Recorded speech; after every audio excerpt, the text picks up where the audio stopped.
ஒன்றிய அரசு தமிழ்நாட்டுக்கு இன்னைக்கு பல்வேறு வகையில தொந்தரவுகளை கொடுத்துட்டு இருக்கிறாங்க.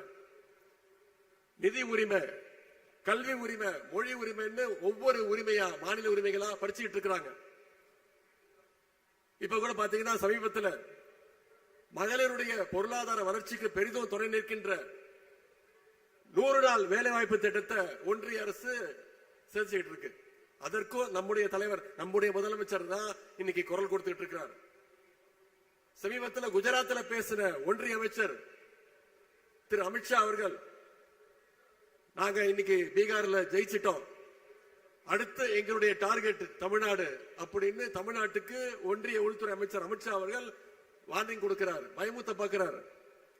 இங்க திரண்டிருக்கக்கூடிய லட்சக்கணக்கான மகளிர் முன்னாடி நாம உறுதியா சொல்ற, சுயமரியாதை மிக்க இந்த மகளிர் படம் இருக்கின்ற வரைக்கும் சங்கிகளால தமிழ்நாட்டுக்குள்ள தொட்டு கூட பார்க்க முடியாது.